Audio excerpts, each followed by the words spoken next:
Hello everyone! Welcome back sa channel. Kung teacher ka at napapagod kang isa-isang mag-type ng pangalan sa certificates, letters, invitations, o ID cards, siguradong makakatulong ang tutorial na ito.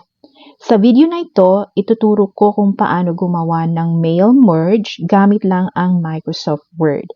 Oo, Word lang. Hindi tayo gagamit ng iba pa. Maaari natin gamitin yung mga pangalan sa Excel, kaya mas simple lang ito, lalo na sa mga beginners. Simulan natin. Una, kailangan natin ng text para sa ating certificates. Ito yung sample natin na text. So, i-ano lang natin siya, i-layout kung ano yung gusto natin na layout. Example, ito yung ating certificate. Okay, yung date, pwede nating ilagay na lang yung date dyan, or kung ano pang gusto natin ilagay sa ating certificate. So, ito yung ating certificate, sample certificate natin. Kailangan lang natin ng name, grade and section, at saka ano yung award na ma-receive. So, depende sa inyo kung ano yung certificate na gagawin ninyo. Kailangan natin yung list ng mga bata. So, ito yung list ng mga bata na need natin sa ating mail merging. So, usually, ito yung nandito. Merong header, another column for yung ano yun siya na cell. So, meron tayong last name, first name, award, grade, and section. Okay, usually, first name yung nauuna. So, ilalagay natin ito sa ating Word. Kung titingnan natin sa Word, kailangan natin ng ating name dito. Okay, so usually name and first name and last name. Una nating gagawin, okay, pupunta tayo dito sa mailings. Okay, click natin yung start mail merge at piliin natin itong letters kasi ito yung best format para sa certificate. And then click natin yung select recipients. Pwede tayong mag-type ng list or pwedeng use existing list na galing nga doon sa Excel. So, yun ang gagawin natin. Hanapin natin kung saan natin na-save yung ating list. And then, click natin yung open. At naka-check itong first row of data contains column headers. Kasi nga meron to yung column headers para hindi niya isali sa list.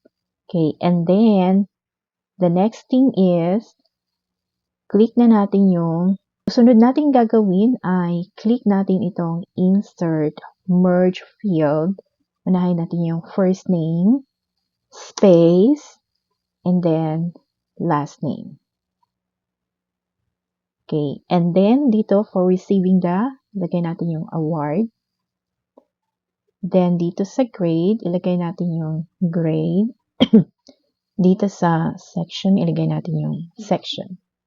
So, ito na. Okay, paano malaman yung nandyan na ba yun? Click natin itong preview results. Okay, so nakita nyo andyan. So, pwede niyo siyang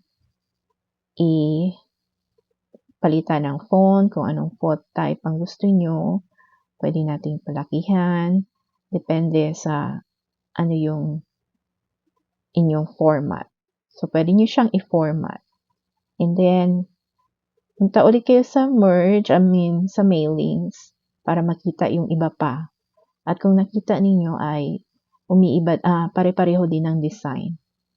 Yan. So, ang nag-iba lang yung name at saka yung award nila.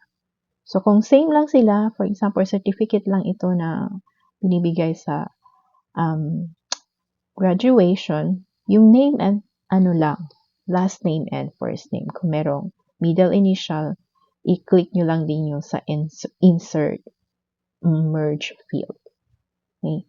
So, applicable din ito sa iba-ibang mga gusto nating gawin. So, pwede siya sa certificates, pwede sa invitations, sa parent letters, ID cards, name tags, attendance certificates, recognition certificates. Okay, depende sa inyo. Basta yun yung ating mail merging. Okay? Ganun lang kasimple gumawa ng mail merge gamit lang ang Microsoft Word. Kung nakatulong ang tutorial na ito, paki-like ang video, mag-subscribe sa channel at i-click ang notification bell para hindi ninyo ma-miss ang iba pang Microsoft Word tutorials para sa mga teachers. Maraming salamat sa panunood at magkita-kita tayo sa susunod na video. I-comment nyo kung ano ang pwede nyong gawin sa mail merge.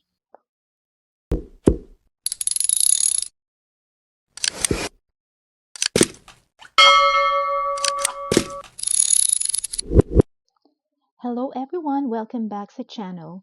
Kung teacher ka at napapagod kang isa-isang mag-type ng pangalan sa certificates, letters, invitations, o ID cards, siguradong makakatulong ang tutorial na ito. Sa video na ito, ituturo ko kung paano gumawa ng mail merge gamit lang ang Microsoft Word. Oo, Word lang. Hindi tayo gagamit ng iba pa. Maaari natin gamitin yung mga pangalan sa Excel. Kaya mas simple lang ito, lalo na sa mga beginners. Simulan natin.